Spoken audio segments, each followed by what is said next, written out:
ওটি আলো দিবার তোমার কোথায় ওই কানির দিবেন দিকে ঢুকতে তো ওই মুখের মানুষ কে ঢুকতে তুমি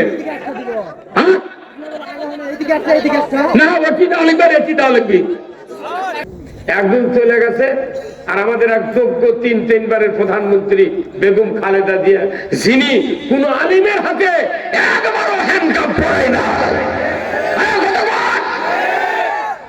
কোন আক্রোশ দিয়ে কথা বলে নাই তার সময়ে ইউরিয়া সারের বস্তায় ছিল 300 টাকা আর এখন হচ্ছে 1350 কোন পাগল কয় না 1050 টাকা কি লাগিয়েছে এক বস্তা সারত বেশি খরচ এগুলো সব ভুটি উঠলাম আমরা পাচ্ছু কি তোরা ধান্দা এবার বাংলাদেশের মুসলমান এই ধান্দার গেরো উঠবি এবার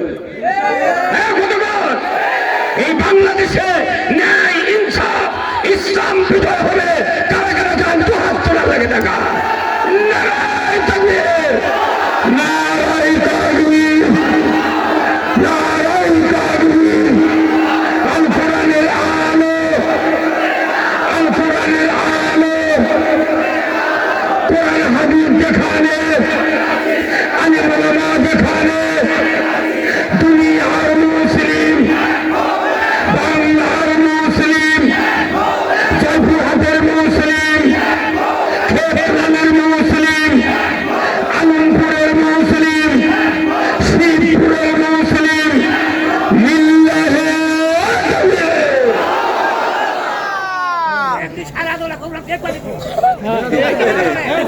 বদরের যুদ্ধের মতো আমাদেরকে সেনাপতির ভূমিকা পালন করতে হবে আমরা বিগত দিনে দেখেছি এই বাংলাদেশে দিনের ভোর রাত্রে দিয়েছে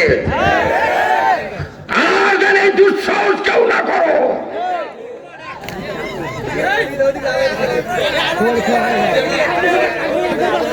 ওটি আলো দিবার তোমার কোথায় কানির দিবেন দিকে ঢুকতে তো ওই মুখের মানুষ কে ঢুকতে তুমি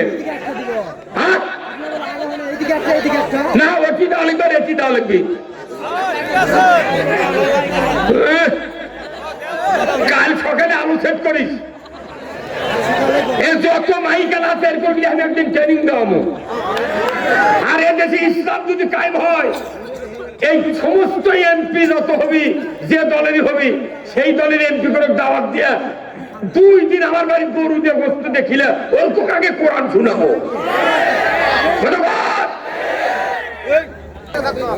এই 2 কানির দিনে 350 পাওয়ারের বল 500 টাকা করে দাম দুটো দিলে গোটা দিন হয় যদি ফকিন্নির বাড়ি তো রড বাল্ব নাই হ্যাঁ কত টাকা এগুলা খালি কোন তারে 20 টাকা করে ভাড়া লেছে কিন্তু আলো নাই ওই বলের দশা আর বাংলাদেশের ইমানদারের দশা বেশি নয় 9 ইঞ্চি খালি আগে আছে 9 ইঞ্চি ইনশাল্লাহ আপনারা জায়গা করে দেবেন আল্লাহ আপনাদেরকে জান্নাতের জায়গা দিয়ে দেবে আমি আমাকে এলাকার সভা হয় বুঝছেন একটা করে সভা 10 জন 12 জন করে মানুষ নাই তো আমার এলাকাতে আমার দাওয়াত দেওয়ার টাইম পায় না ওরা টাইম পায় না তো ওই এলাকার লোককে আমি বলছি যে বাস ভাড়া করে আমি ভাড়া দেবো আমার সাথে সবার দেওয়া তো লোক কাক পায় না দেখা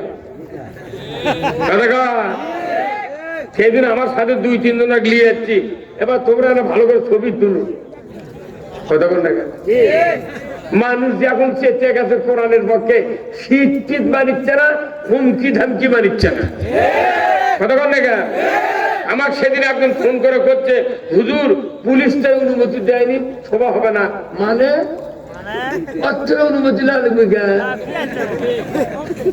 এই 2018 সালে দিনের ভোট রাতের দিচ্ছে আমাকে তো অনুমতি দিয়েছিল কতক্ষণ টাকা 14টা মামলা 15টা মামলা জেলখানা বছরের পর বছর থাকিছি ও আমাকে তো অনুমতি নেই আমাকে জেলে ঢুকেছি কতক্ষণ টাকা কিসের অনুমতি আবার ভোটের 3 দিন আগে সভা বন্ধ করি এর আগে সভা বন্ধ করলে মোট বক্তা আন্দোলন করবো আমরা বুঝলাম নাকি মানুষ 16 বছরের শোভা করে পারেনি, মাদ্রাসা অতল, মাদ্রাসা শোভা অতল, এই দেখতে এই মাদ্রাসা কি মঞ্জুর হতা? এর চারটে প্রিন্সিপ সুপার মরে গেছে, জীবনে বিল পায়নি, এই মাদ্রাসা কিরকম মঞ্জুর হবে না? কন্যাকে কথা কয় পয়লা শান্তি হবে বাংলাদেশে ইসলাম যদি ক্ষমতায় দিতে পারেন, এখানে আগে 100টাই মাদ্রাসা পাইকারি দামে সরকারি করা হবে। যতদিন থেকে মাদ্রাসা হয়ে আছে ততদিনের বেতন আমরা দেবো। ঠিক আছে, যেমন মিয়া মানুষ সরাবের চাকরি করছে 43,000 টাকা বেতন পায় ম্যাট্রিক পাস করে, আর ওই মিয়ার বাপের তাই বিয়ে পড়াছে তাই আজও বিল পেল না। এর সমুদায় কি বাটাম ফাটার হবে না?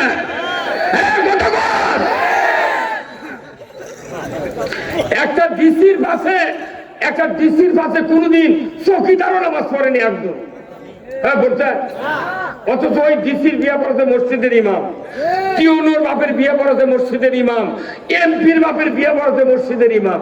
এই তিনজন যদি সরকারক বলতো যে স্যার আমাদের বাপের বিয়ে পড়াছে যে হুজুররা, তারপরে আমরা জন্ম নিছি, আমরা বেতন পাচ্ছি 1,90,000 1 লাখ, আমরা আপনাদেরকে বলছি যারা আমার বাপের বিয়ে পড়াছে এর ক্ষেত্রে বেতন মাত্র 500 টাকা। 500 টাকার ইমাম দিয়ে বিয়ে করে নিয়ে ওই সোল পাচ্ছে 1.5 লাখ টাকা মাস। ওই ডিসি এমপি আর ওই যদি বলছো সরকারও যে ওর ক্ষেত্রে বেতন না দিলে তোমাকে কোনো কাজ আমরা করবো না, সরকার বেতন দিতে বাধ্য। এই কথা আমি বলে যুক্তিবাদী রাজনীতি করছে, যুক্তিবাদী রাজনীতি করা কি হারাম? তোরা যে 54 বছর ধরে করছি, তোরা মানা করছি, তোরা আরো কর, আরো কর। আমাদের ওখানে একবার করবে, আমরা বাংলাদেশ লেখা নেবো না, কট নেবো না, 5 বছর জন্য পত্র নেবো, দেখার পর যদি খারাপ হয় আর জীবনে ভোটক দাঁড়াবো না। একবারই ক্যানভাস হচ্ছে, এরপরে দ্বিতীয়বার ক্যানভাস হবে না। আপনারা দেখেছেন জামাতের 2টা মন্ত্রী ছিল, আলিয়া হোসেন মোহাম্মদ মুজাহিদ আর মতিউর রহমান নিজামী। 3টা মন্ত্রণালয় চালাতে, সমাজ কল্যাণ, শিল্পমন্ত্রী, কৃষি মন্ত্রী। 3টা মন্ত্রণালয় 2টা এমপি চালাচ্ছে, মন্ত্রী চালাচ্ছে। অনুবীক্ষণ যন্ত্র দিয়ে ফখরুদ্দিন 1 টাকার দুর্নীতি ধরতে পারেন। ভারতের নির্দেশে এদেরকে শহীদ করে দেওয়া হয়েছে।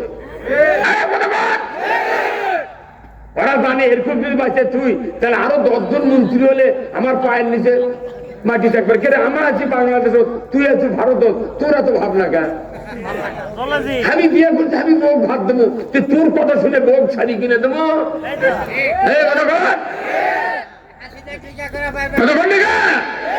আজকে বাংলাদেশের টেকনাফ থেকে তেঁতুলিয়া, পঞ্চগড় থেকে পাথুরিয়া পর্যন্ত কোটি কোটি মানুষ আজকে আওয়াজ তুলেছে, সব টাকা শেষ, আগামীর দিন দাঁড়িপাল্লা বাংলাদেশ।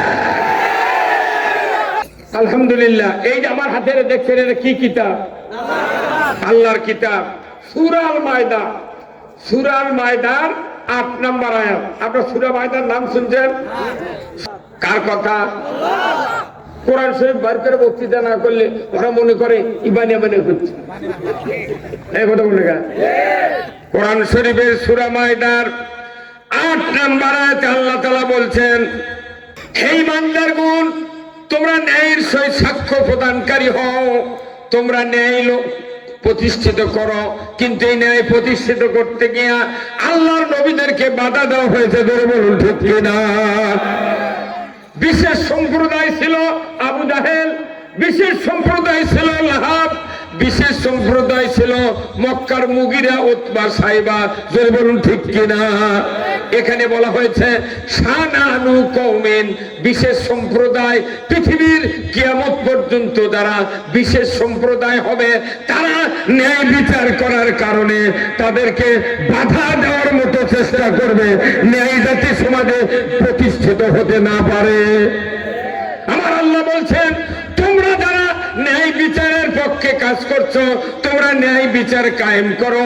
হুয়া আকরাবুল তাকওয়া, আল্লাহকে ওই বান্দারাই বেশি ভয় করে যারা জমিনে ন্যায় বিচার কায়েম করার চেষ্টা করে। জোরে কন্যা আল্লাহু আকবার। তাহলে ন্যায় কায়েম করতে হবে, না কার হুকুম? তাহলে এই কাজ করে কি আমরা অপরাধী? সূরা মায়দার ৮ নম্বর আয়াত, বাড়ি যা কোরআনের তর্জমা কিনা পড়বেন, একটা ওয়ার্ড যদি ভুল হয়, মন গড়া অর্থ হয়, আর মৃত্যু পর্যন্ত বক্তৃতা করিব না।